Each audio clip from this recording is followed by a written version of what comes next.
Hey guys, welcome back to my channel. Let's talk back to school tips. If you are new here, I'm a mother of 5. My kids range all the way from 18 years old down to 5 years old.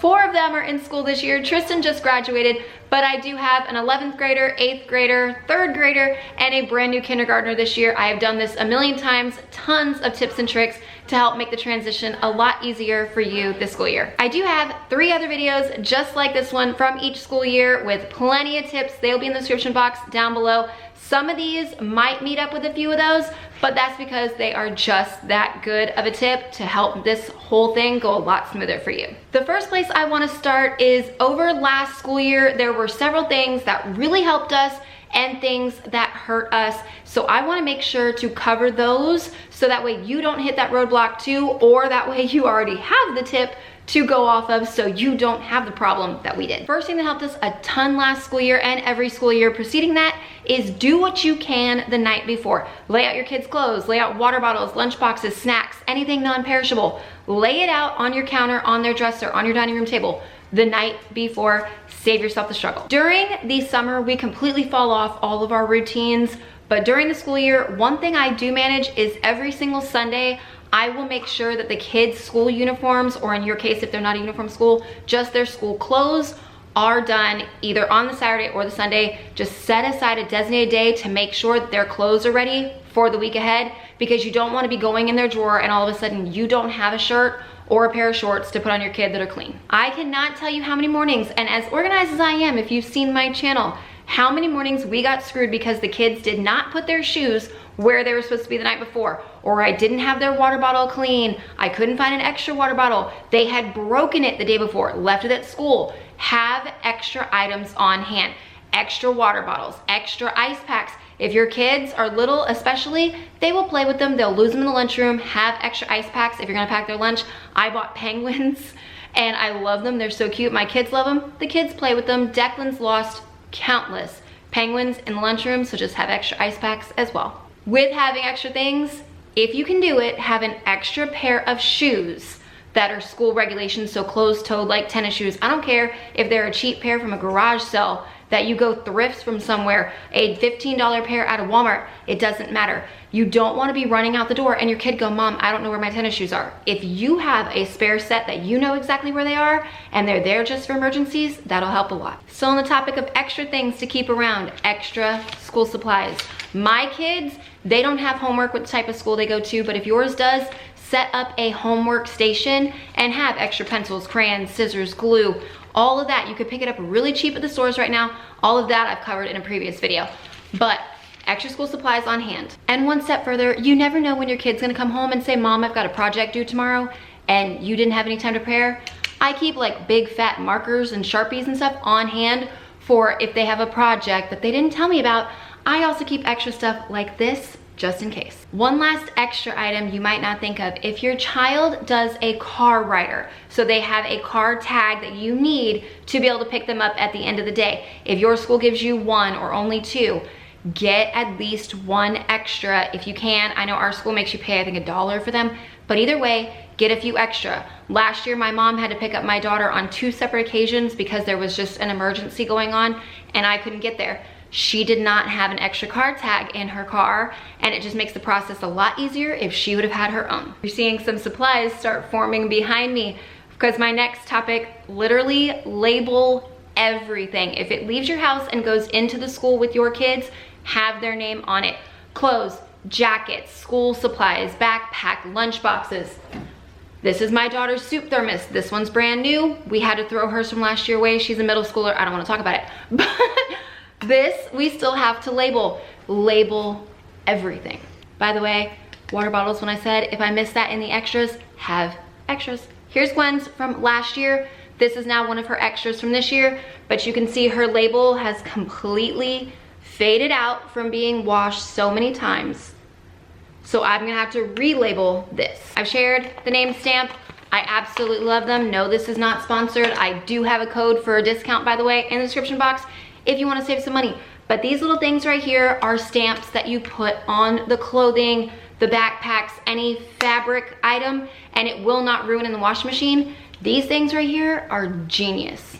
To show you, this is Gwen's stamp from last school year, and it was washed probably at least once every other week, if not once every week, because the amount of uniforms she started to lose and get holes and everything because she was a preschooler. So these got a lot of love, and that stamp is still perfect. They're very easy to use. You can see right here, you just flatten the garment as much as you can and then gently press down. It is very, very simple. Just try not to use too thin of a spot because you could see the stamp through, but otherwise they're great. For any of the water bottles, thermoses, anything I'll have to hand wash or put in the dishwasher. I'm not using the stickers this year. I actually found this thing on Amazon. It is a printer for labels, and they are waterproof, scrubbable, all of that. I absolutely love it. It connects by Bluetooth. There's a little app on my phone, and then I just tell it to actually print me one, and it pops out a label just like what you saw, and then rip it off. And then you can decorate it. You see these, you can customize them a whole bunch of different ways,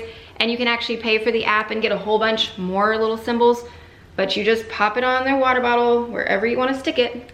There's her little label, and I'm gonna make a bunch of them. I do the bottom and the top in case the kids start taking the lids off and playing with them in class, because they will mark both parts. If you have a teenager, just trust me on this. Throw deodorant in their backpack, save everybody the hassle, throw deodorant in their bag. And if you have a teenage girl, make sure she has an extra little kit of an emergency supplies in her bag. You know what I'm talking about if you got a teenage girl, and that's all I'm saying about that. For the younger ones, it is a lot better if they have a designated spot for their clothes. Specifically, either this little thing right here in my daughter's closet. Obviously, it's not organized right now. I haven't done any of the organizing yet, but have a designated spot where you're either gonna put their clothes in something like this, a specific drawer where they're not gonna screw it up, or hangers like these. These work really well because you can clip the bottoms on and then put the top on the hanger. These are what I use for Declan, he's a little older, and that other thing is what I use for Gwen because she's a little younger. Organization is truly gonna be your best friend to make this whole process a lot easier. Having those clothes organized like that, having a drop zone like this one, it is our front closet. It's where I hang my purse throughout the year. We have a spot for the backpacks in here, and shoes, lunch boxes, everything is in here. It still needs to be organized, clearly like the other thing, but we're working on that. I have not done anything with our food or food organization yet. I still have to film that. I will just do that as a weekend before we're prepping my house and getting it all ready. So I'm not covering any of the food organization in here. That's gonna be a completely different one. But still with the organization, my little girl, I have to do her hair in the morning. Have a place for hair supplies. The brush, the comb, hair ties, gel if you do a little boy's hair. Whatever you use for hair time in the morning, have it in one place, and preferably in something like a caddy that's portable. That way you don't have to worry about standing in the bathroom. If someone else is in there trying to get ready, you can go move and do hair on the bed, the couch, the dining room table, wherever you need to. If you have a 2-story house, I only have 1 level, but when I did have 2 stories, I kept extra toothbrush and toothpaste for the kids downstairs. That is a really good trick for you guys, so that way if the kid was upstairs, they came down ready to go, and you go, did you brush your teeth? They go, no. They don't have to go all the way back up. They could just go to the little bathroom right downstairs, or even in the kitchen. If you have a kitchen drawer that's got extra space, throw it in there, and then the kid can do it a lot faster that way and save you the extra time. I have high schoolers. Well, actually this year I have 1. Last year I had 2, and there were several times my boys missed the bus because their alarm clock was not double checked. Especially if you've had a recent storm and a power outage of any kind, just do yourself the favor, double check the alarm clocks, have them double check them. That way you save that issue too, because there were numerous times I had to get all 5 of them to school at 3 different campuses, and that was a nightmare. But I mean, it was our fault. We didn't check the alarms. My next few tips apply to all ages, but mostly this is gonna be for my first time school, either pre-K or kindergarten. Brand new parents that are just still a little bit like, I've never done this before, and you need to know a few extra things. 1, your school is going to give you a calendar. My kid's school has a special calendar of events. Like Halloween, most schools will do what's called a storybook parade, where they're gonna tell your child to dress up as a character from a storybook. You're gonna need to look at that calendar as soon as you can and start piecing out all the extra items that you may need for your kid. Like our kid's school does a sock hop. We have to have a 50s themed outfit for all the kids to attend the sock hop. Just keep stuff like that in mind. If you've never done this before, there's like a Dr. Seuss day. There was a Grinch day. There's so many different things where they'll tell you to wear wacky socks, wear a crazy hat, wear a sports team jersey. They're going to say things like this, so it'll help you now to prepare if you have the calendar and you can start looking. When it comes to packing your kids' lunch and snacks for school, Pinterest and TikTok, Instagram, all those are gonna show you these beautiful put together lunches and bento boxes. If your kid is not going to eat the stuff like that, please, for the love of God, do not send it with them. Send what your kid is going to eat, because the most important thing is to get food into their bellies. The school days are very chaotic, very hectic on these kids, especially the younger ones, and they are so hungry by the end of the day. And if they're skipping that lunch because they're not gonna eat the random sliced cucumber stuff that you put in there, they're just going to be that much more ravenous when they finally get in your car. Speaking of when they get in your car, if you have a pretty decent drive, 15, 20 minutes, longer than that, between school and home in the afternoons, bring a juice, bring a snack, bring a few things in the car for the kids, because I'm telling you, you will benefit from it when you've got hangry kids in your back seat. Save the trouble, have it in the car, ready to go. That first night or a couple nights of school, my kids have come home exhausted, and there's been several years where I have photographs of them falling asleep at the dinner table right next to their plate because they are so tired and exhausted because they're not used to that hustle and bustle, because summer is so lackadaisy. With that being said, plan your dinners for that first week. Easy stuff, like very easy stuff. It takes the stress off of you, and make it stuff that your kids really love. Our designated first night of school, pizza or spaghetti, because those are the two things I guarantee that my kids will eat a lot of, and it's very easy on me to cook. So keep that in mind for at least that first week. Just make your life easier, simple dinners that your kids will love. For the little ones, make sure whatever you're sending with them to school for snack or lunch, that they can open themselves. If the bento box is a difficult open, practice with them now. Little Ziploc baggies, juice boxes with the straws, all the stuff that they're going to consume at lunchtime or snack time, make sure they can open it themselves. They do have teachers and parent volunteers and stuff walking around, but you want your kid to be able to get to their stuff on their own if they can, because they don't need to be waiting around trying to find an adult to help them. Like Gwen, she still has trouble right now with like Capri Sun type juice pouches, so I'm still going to find one that she can open and do herself. I'm going this weekend to get several different kinds of juices and find the right one that's easiest for her until we can get her better at opening the juices. Teachers, when you can help, help. The teachers usually end up forking the tab for a lot of things.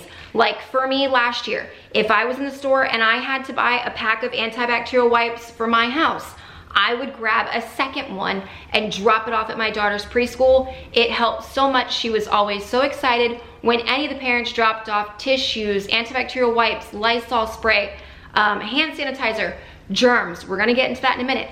But if you can help out and donate anything to the teachers, it is always greatly appreciated, and usually they do have a wish list if you ask, and they are going to love you. Circling back to germs, everywhere. Germs collide those first between 2 and 4 weeks of school. You can plan on your kid 9 times out of 10 getting sick. You can go ahead right now and start pumping up the vitamins, building their immune system up, but don't be alarmed if within those first 2 to 4 weeks your kid comes home sick. Try and help them avoid it as much as they can, but especially like your kindergarten, preschool, first grade, they're all right there face to face, they're hugging, they're screaming at each other, they're playing with the same germy toys, wiping their nose, touching everything, and then the next kid comes along, and it's all because when all the kids get together, their germs collide and makes a lovely fall crud.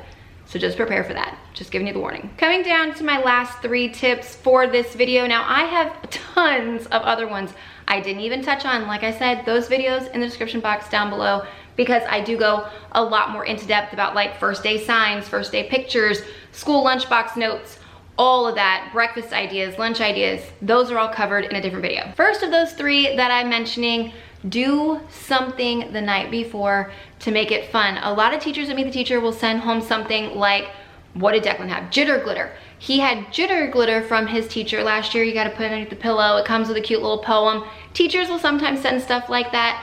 One thing that I like to do, because my kids love books, I have tons of these types of books that are all for back to school. Like this one's specific for kindergarten, Here I Come. I read it to Declan on his first day, or the night before his first day of kindergarten. I'm gonna read it to Gwen this year, just because it's fitting, it's first year kindergarten. This is the one we did last year. I found it in Target. Gwen thought it was absolutely adorable. She found this one this summer. It's really cute too, but you can find tons of books like this that are all school themed, and my kids look forward to that night before, but like night before school, getting tucked in their bed and just reading books like this. This next tip is gonna be an easier said than done type of situation, but it bit me in the butt last year, so I'm gonna go ahead and share it with you. Crap happens. You can be as prepared as you want to be, and crap is still gonna happen, and you're still gonna have a stressful morning at some point during the school year. The worst thing you can do is to let your lid pop, because then you're gonna scream at the kid, and then the kid has to go into school with their whole day completely stressed out and messed up from the very beginning. So if you can keep your cool, if you're one of those that yells in stressful situations, do your best to do whatever you can to woo-saw and not start your kid's day off on a bad note. Let it roll. Understand that stress is gonna happen, crap is gonna pop up, and do your best to just let it roll and let it slide so you don't mess up their whole day. We are down to my last tip, and it has been in every single one of my back to school videos because it is that important. So I wanna make sure you do get that one. On that first day of school, if not that first week of school, give yourself an extra 10 minutes.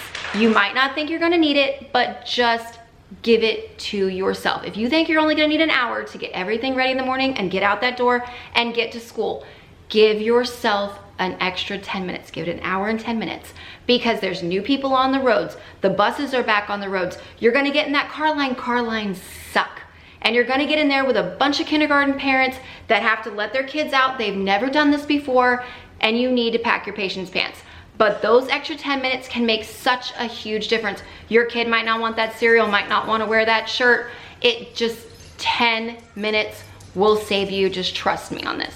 But that's all the tips I'm going to include in this video. Like I've said, I've done this a million times. If you have any questions, just let me know in the comments down below, and I will try to answer as many as I can. I do have the other videos. If you want any of the items I showed you, I can try and tag those as well. But I really hope all these help make the transition for the new school year very smooth for you and your kids. Back to school can be full-blown chaotic, but if you prepare, you can save yourself a lot of stress. Thank you guys so much. I really hope you enjoyed this one. If you did, thumbs up, subscribe, all that. I am gonna make more of an in-depth one as I prep my own house for my kids. They go back next week, so the video after this one will be me handling all of my own personal stuff. But that covers everything, so I'll see you guys in my next one. Bye.